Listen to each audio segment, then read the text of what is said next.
And welcome to the Software Entrepreneur Show. Another week has passed us by, but it's another chance to be able to bring an amazing guest on to speak to you today, to share her wisdom, her insights, her journey, and really get you thinking about some of those aspects of how we market our products and our businesses, how we sell our services and what we have to offer, how we bring our skills forward in a more humane way. Because we all know a lot of people get stuck in the end of a funnel and then they are prodded from a number of different places by technological processes that actually are replicated, and they're not really just for you. And actually, they might even not be as ethical as you might think.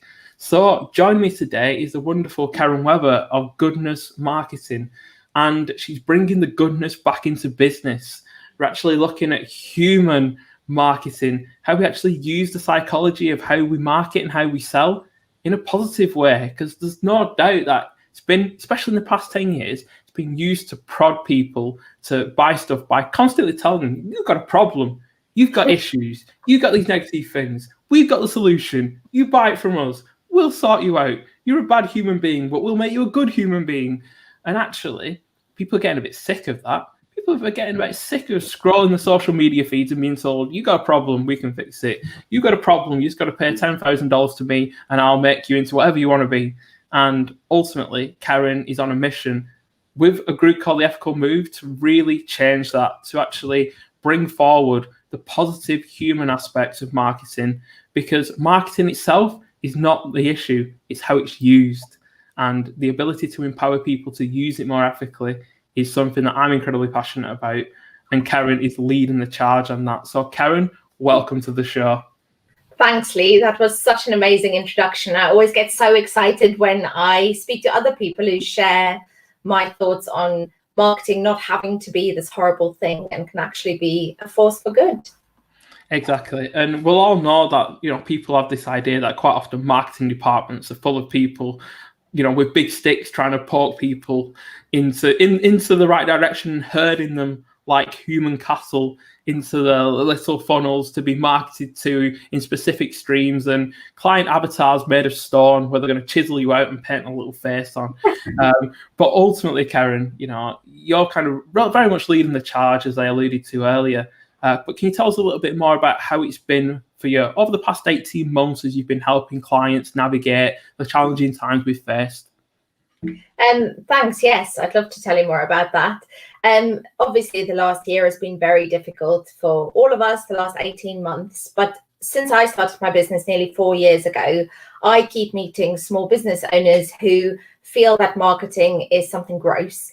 They don't feel comfortable telling the world about what they do. And so many businesses, even if they maybe don't think of themselves as an ethical business or a purpose-driven or values-driven business, they do good things in the world. Small businesses, independents who support their local economies, who support your child's summer fair by donating vouchers, all of these things are positive things in the world. But they hold back on marketing themselves because they feel it's gross to do. And the reason it feels gross to do is because we follow blindly sometimes the marketing rules set by the Don Drapers and the other madmen of the 1950s who told us, this is how you advertise. You bend the truth, you manipulate people. Like you said, you tell them your body isn't fit for a bikini, so buy this thing. Fast fashion, like telling us it's perfectly okay to buy a new dress for every time you go out, and if you don't want it, just like get rid of it and it's just fine. And I think many, especially small businesses, we set up our businesses because we're passionate about the thing we're making or selling or want to bring to the world. We're not natural accountants, so we hopefully outsource that. We're maybe not natural, tech people, but we need to fix our own computers. And the same with marketing. Businesses go, right, how am I going to market this thing that I feel really passionate about? I'm just going to Google and see what people say. And then when you Google it, you get all these experts who go, this is just follow my blueprint. Just do these 5 things. This is how I actually had an Instagram DM this morning that said, I made £1 million in 6 months. If you follow my steps, pay me, follow my steps, and you can do the same. Just do that, right?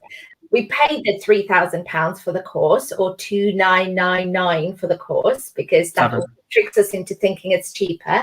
So we pay the money, we follow the 10 steps to success, and we're like, where's my million? Well, it's not there, because that's not how it works in real life. So that's the problem that I have, is this idea that we have to do marketing in a certain way because that's the correct way. And then if it doesn't work, it's probably that something is wrong with me or something wrong with my product. So I really want to flip that on its head and show people that we can do marketing that feels good to us as the business owner, that does good in the world, that doesn't harm the planet or harm the recipients of our marketing messages, and still get good results. So that's what I'm about in my business. In the Ethical Move, we are very much about not taking the responsibility away from the consumer, but moving away from this idea that us as consumers need to be so discerning and so skeptical of the marketing messages in front of us, but instead that business owners and businesses should take responsibility for the marketing we put out in the world and make sure that that is responsible, it's not manipulative, it's honest, it's transparent, because selling with integrity is what the world needs. It is what will stop this hamster wheel of consumerism, where people are told you always need more and want more, which is destroying the environment, it's destroying the planet, and it is having an awful effect on the supply chain, which consumers are usually shielded from. So the responsibility needs to be on businesses to do ethical marketing. So that's where I'm coming from. Yeah, no, and that's incredible, because it encompasses lots of different aspects around societal challenges, around environmental challenges, around challenges in sustainability, but also kind of look into a lot of those problems that are going to gradually creep up on us in the next few years, and really starting to look a bit deeper into those, but also bringing the goodness out of that and being able to help, take the ownership over messaging and really start to put a little bit of onus on that, bringing that humanity back into the marketplace.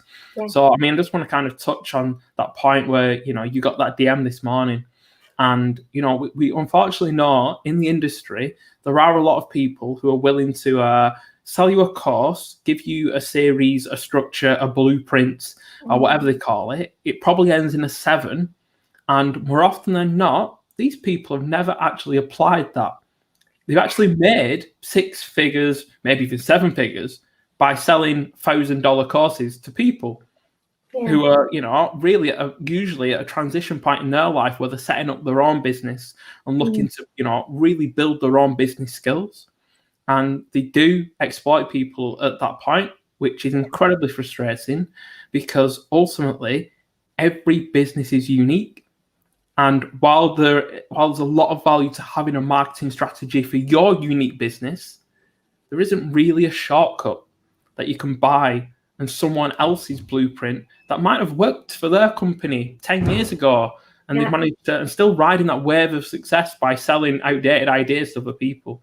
But ultimately, Karen, you've got to this point, you've been on a journey, you were born in South Africa in a little village, and now you find yourself bringing good quality, honest marketing to people straight from the Peak District, not far from me. But yeah, Karen, tell us a little bit about your kind of journey, and then how that's flipped into entrepreneurialism of the good kind. Oh, thank you. Yes. Yes, born in South Africa, and I came to the UK nearly 17 years ago. And before that, I did a degree in journalism, and I worked for a university in comms. And then I came here and I worked for a council for, I think, 6 months. And then I started working for a marketing agency as a writer, back in the day where SEO was all about just getting keywords in, and Google loves that stuff back in those days. It's changed a lot.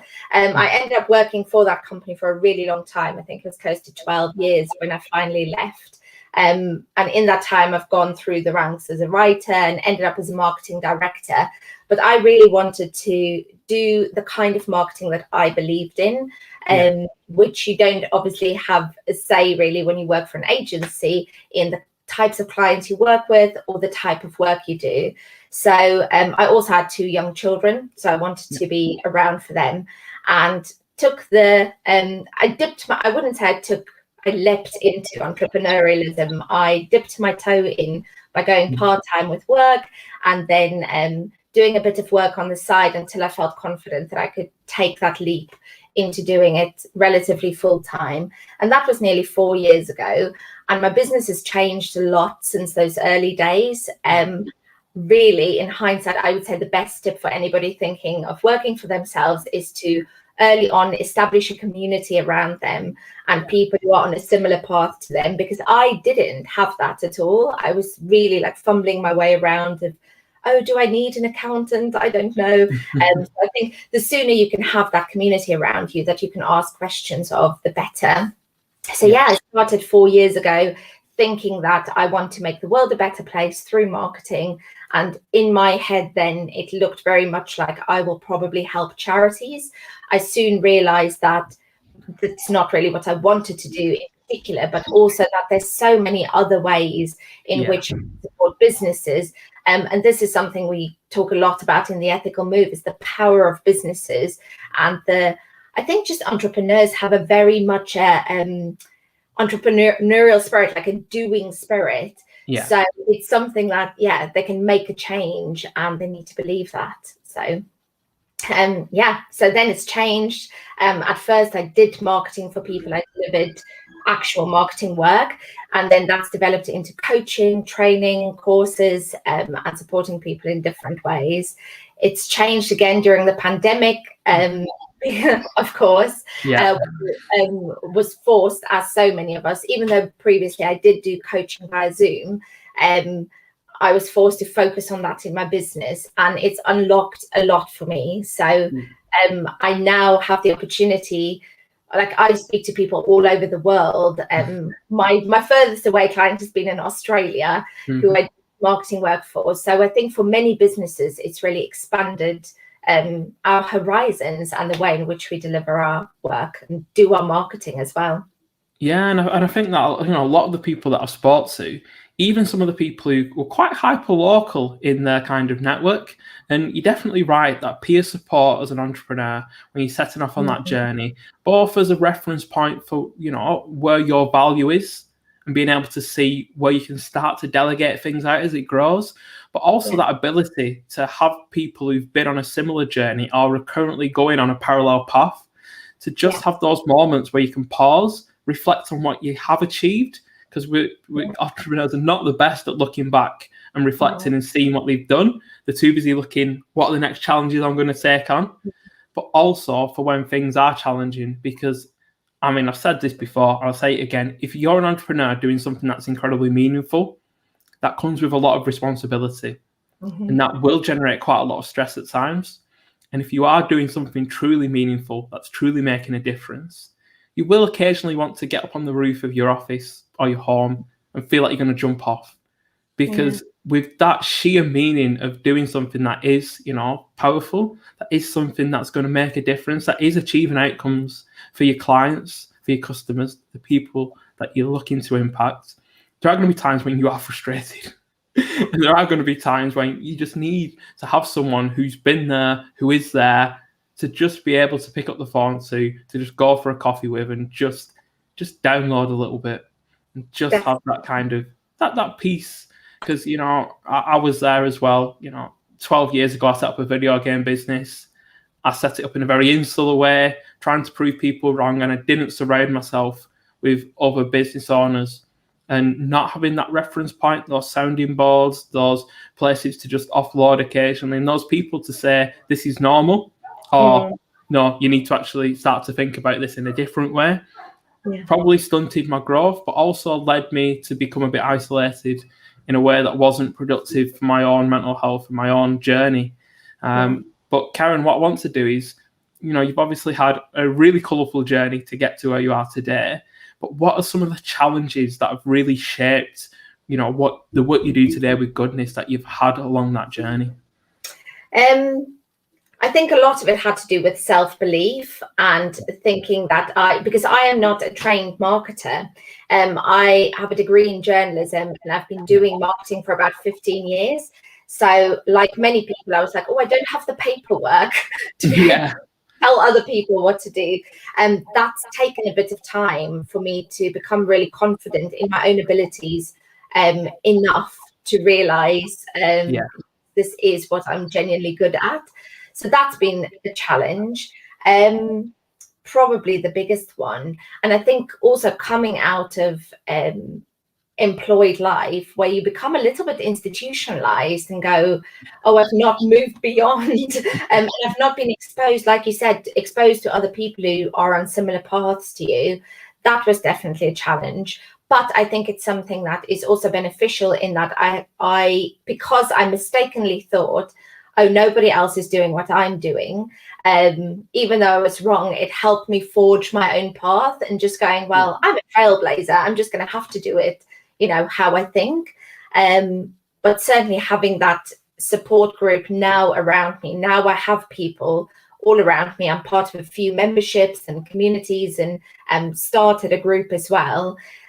Now I know my challenges are definitely not unique. And I also know that I do have the skills and the life experience to be able to advise other people. So that was a challenge. And then just the challenge that lots of us have with other responsibilities outside of work, and being gentle on myself about that. So I recently came to the conclusion or realized that most of my clients and most of my, who I would call my business besties, don't have young children. Their children are older or they don't have children yet. And I have a 10-year-old and a 5-year-old who are active and a handful and demanding.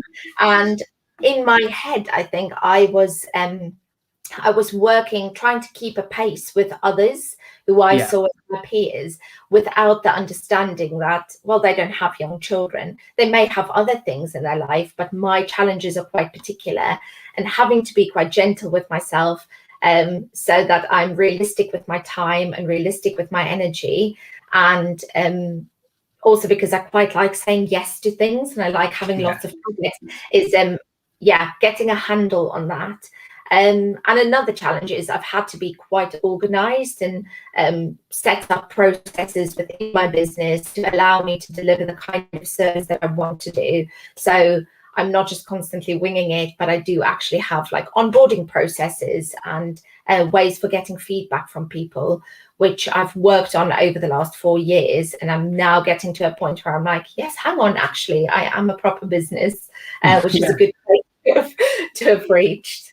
Oh, yeah. And I think that middle point that you made there about the self-awareness of your pace in relation to colleagues and compatriots and associates and, other people that you work with. And so often we actually just kind of fall into a bit of a slot and try and keep pace.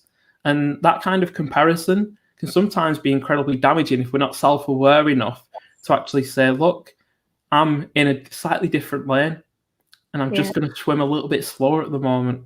Because again, having those young children, I know mine are 8 and 6, so we're in a very similar phase of life, and to be able to kind of generate the amount of energy and momentum in a business, it actually kind of requires like a push, but then a moment of reflection to see where you're going to just slightly angle the next push.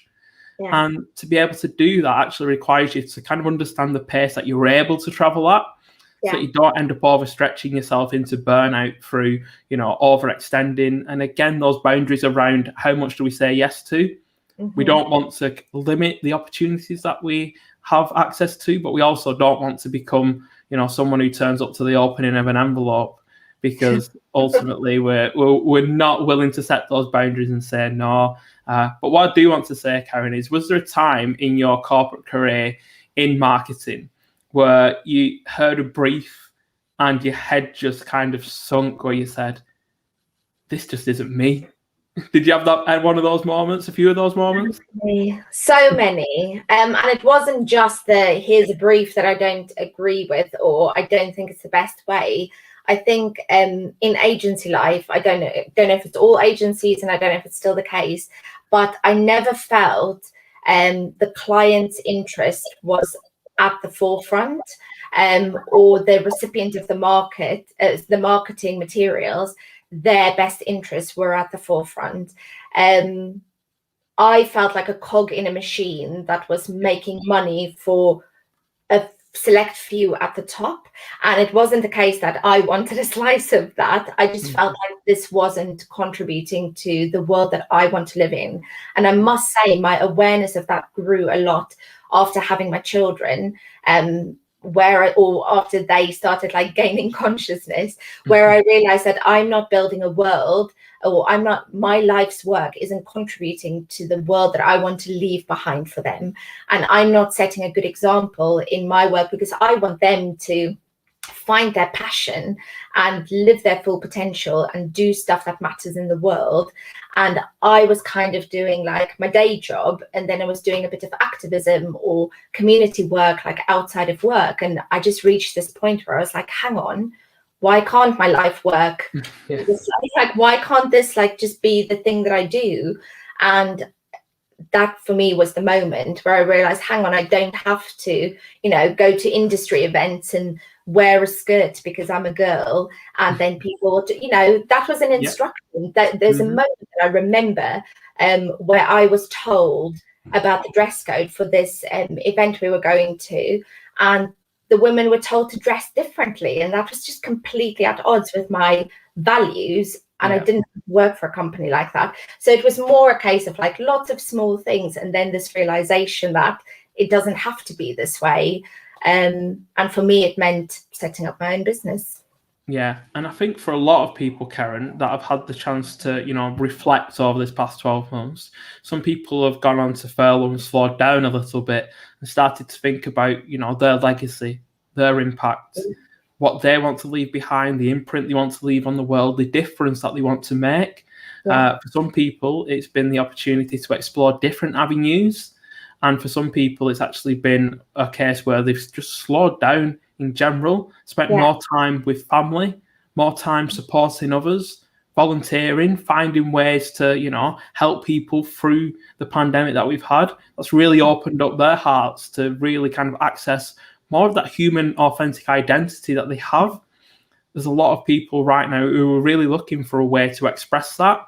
So what would be your advice, especially for those who are looking to start, social enterprises, businesses with a significant social impact and purpose? What would your advice be in terms of giving them a few goodness marketing tips? Well, one thing is that I think it's very important to become very clear about what is your idea of success, because I think we live in a society where the idea of success has a pound sign at the front or a dollar sign. And I feel like not enough people question that. And I definitely acknowledge the fact that I come at this from a position of privilege, where I was financially in a position to leave my job and try out being an entrepreneur.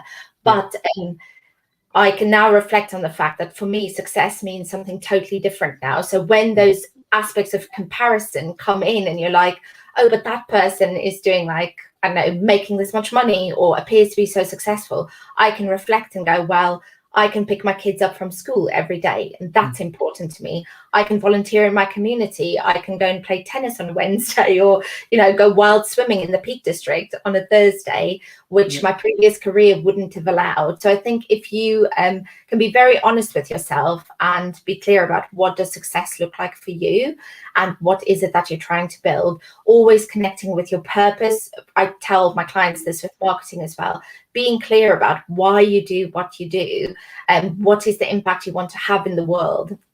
And both holding on to that for yourself, but also putting that front and center in your marketing.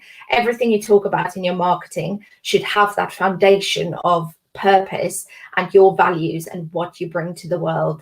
Not only is that more rewarding, it's also powerful marketing, because otherwise people just look at whatever it is you're selling and go, well, Lee's selling it for this much and Pete's selling it for this much. Lee's more expensive, I'll go with Pete. Whereas if they go, Lee is about making the world a better place, these are his values, this is his story, I want a slice of that.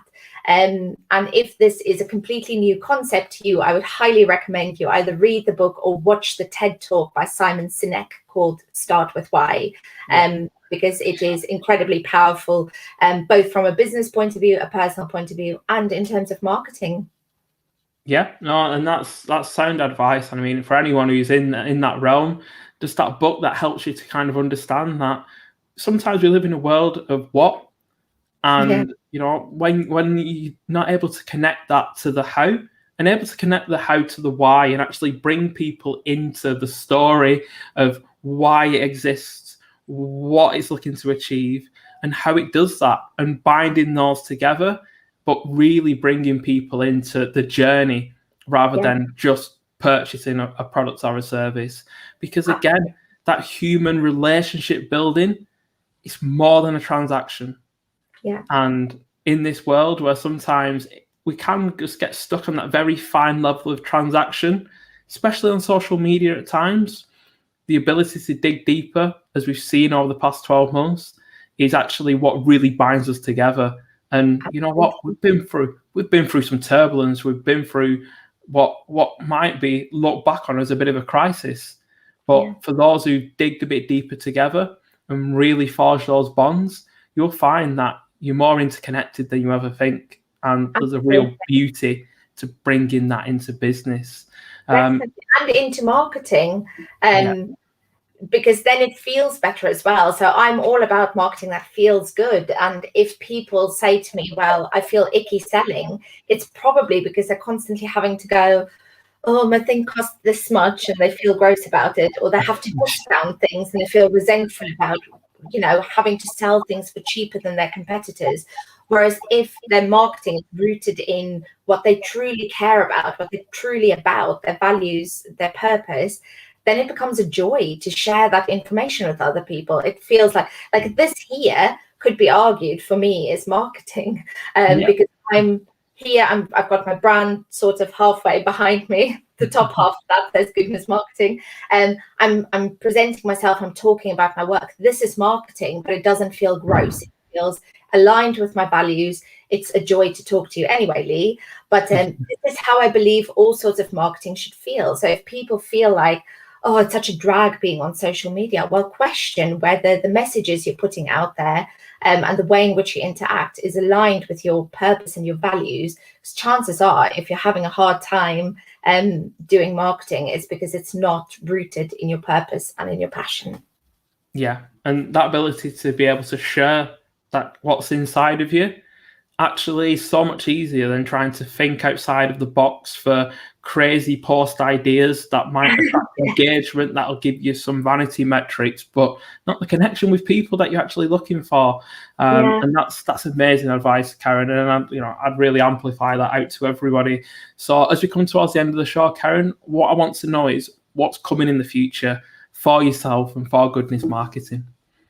Well, I hope more good work. I hope more interesting clients. I hope more people go away and feel liberated to do the kind of marketing that matters and share the good messages of their marketing. And I'm doing this in a few ways. I offer marketing coaching. I offer training. I'm going to launch a membership later in the year, which I'm really excited about. We're doing things like a retreat. I'm co-hosting a retreat in the Peak District in October, which is always a wonderful way for businesses to just take a step back from the day-to-day. So I've got loads of interesting things lined up for Goodness Marketing and for the Ethical Move. We're re-looking at our pledge. So we have a pledge at the moment that people can take and say they commit to not doing these unethical marketing practices, which are all listed on our website.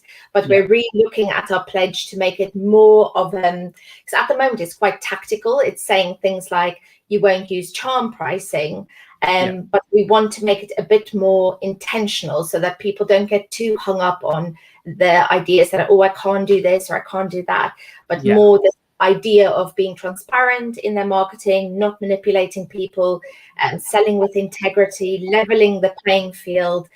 So we're doing some really interesting things with the Ethical Move. So I hope more people will take the pledge and join us, because our mission there is to create conversations around ethical marketing so that when people then start their business, it's not just the give me 10 grand and I'll give you 6 steps blueprint people whose voices are the loudest, but that as people who believe that this is the way to do marketing will become a critical mass that people can pay attention to, and that we can change policies and we can influence the world all the way through the supply chain and have a real impact. Yeah, and now that is a cause worth joining. And yeah, I'd just like to say that everyone can just take a moment to think about that and really consider how they can start to build that through a very simple pledge into their own business processes and their own marketing, and just look at that bigger picture and actually see what the benefits it can bring by just making a few simple changes and a few simple commitments to actually bringing marketing back more ethical, more human, and more grounded in who you actually are.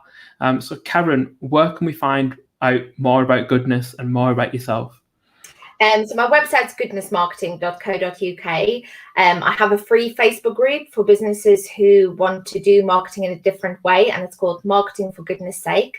My favorite social media platform is Instagram. That's where I hang out the most. And I have a newsletter which I send out every Sunday, which is reflections on business and marketing and the world.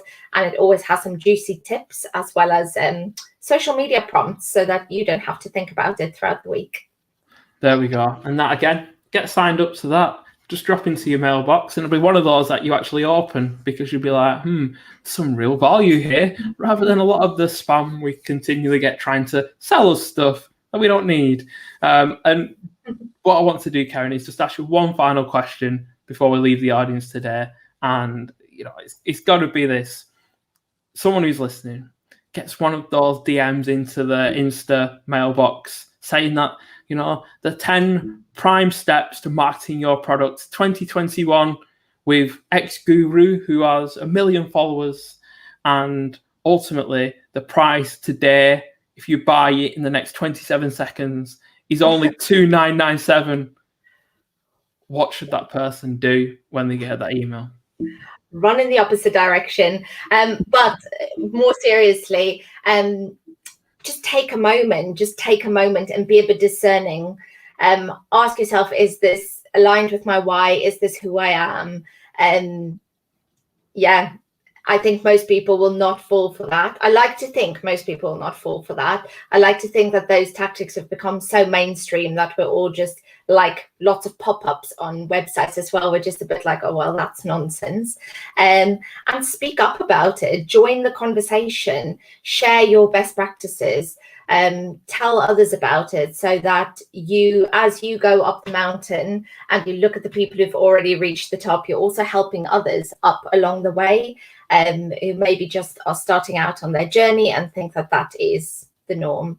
But yeah, mainly run in the opposite direction and report to spam. Yeah, no, and that's so good, because ultimately, don't be told you've got a problem.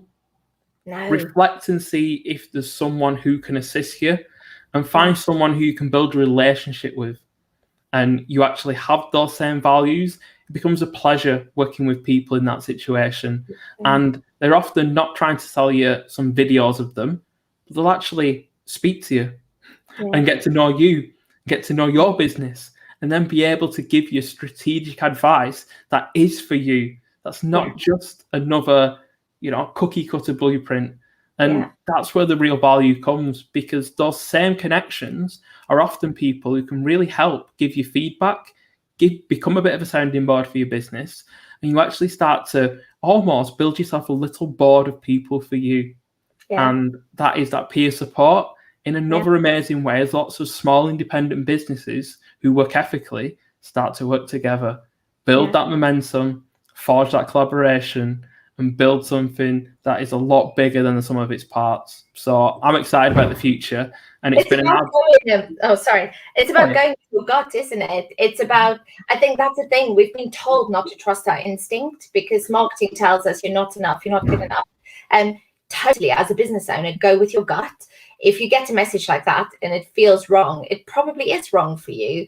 Go with somebody that, you look at their website and it feels good and it feels right.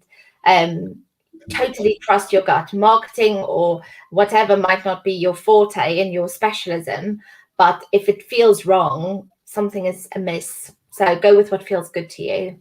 Yeah, that intuition is powerful. So I want to thank you all for joining us today. And we've had a good old chinwag, just like having a coffee. But me and Karen, very similar vision of the world and trying to make that impact. And, hopefully you're going to join us on that. But we're already not. So many of you I speak to are already in the similar lane, walking up parallel paths, up a mountain, ready to kind of stand at the top and shout out to the rest of the world, really, do it this way, but actually don't do it this way. Do it your way and make it ethical, make it human, and actually bring yourself on that journey. Enjoy some of the scenes along the way, and just know there's a lot of people out there doing similar things, great work, positive impacts, and ultimately forging those collaborations and working together to make a difference. No man's an island, and no woman is either. And there's a real beauty when you find those people. So the Self-Aware Entrepreneur Show is all about bringing that awareness, because you're not on your own, never truly on your own. And if anything has shown all this past year, we're actually coming back together in communities, in spaces, and just realizing what it's like to be human. So Karen, thank you for joining me today. It's been an absolute pleasure to have you on. Thanks, Lee. Lovely to be here. Yeah, and we'll be back again on Wednesday with another amazing guest, where we will be looking at some of the challenges that people face in the world of human resources and how we can start to look to bring ethical human resourcing, more person-driven human resources, and actually slash human resources and chuck it in the bin with personnel from the 80s and bring people forward, because it's people who build businesses, it's people who make a difference, and ultimately it's people who can change the world. So yeah, come and join us on Wednesday, and thank you again to Karen for joining us today. Thanks, Lee. Bye-bye. Bye, everyone.